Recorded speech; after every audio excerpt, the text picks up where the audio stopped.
Neil, sir, it's yours. Not at all, Stuart. His tone as well, just disastrous. He's a horrible marketer for this horrific plan that's unraveling on them. It really is. That bad? You like it? It's beyond a joke. It is beyond incomprehensible how they are taking what is an easy run to the end zone and turning it into an interception. I cannot fathom it, but it's all sort of unraveling right before our eyes. Yeah.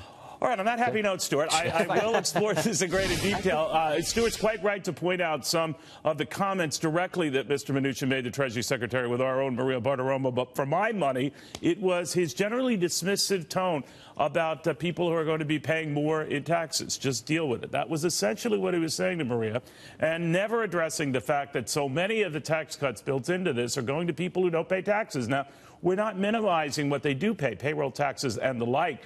But when it comes to income tax relief, the folks who are paying a big part of the bill are not really getting any benefit from this bill, despite what you hear.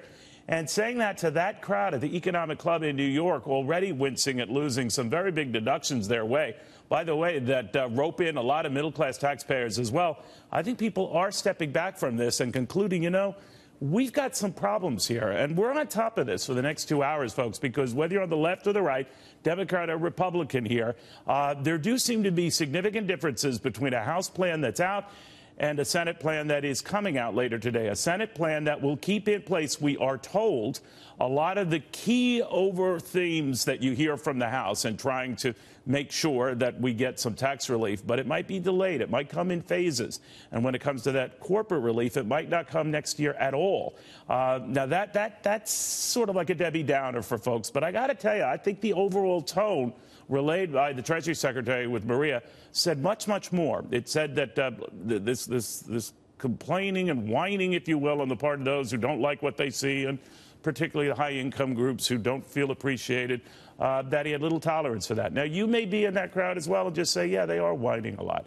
But I am telling you, this is beginning to unravel on a couple of other key areas, not the least of which is people crunching the numbers. This is all about what you net, my friends. It's all about whether people can look forward to getting more net paycheck relief. In other words, whatever their take-home pay is now, they would ideally like to see having more take-home pay roughly a year from now.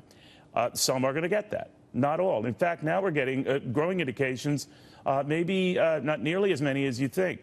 I think when that sinks in to a lot of people, whether you are for or against this, they're going to say, this is not really tax reform. In fact, this isn't really that big a tax cut.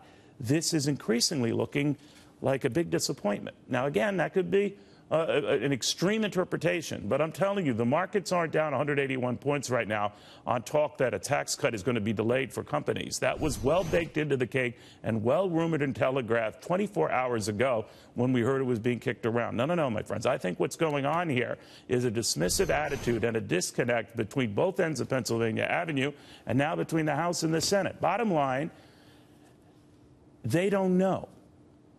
They're not in sync. They're nowhere close.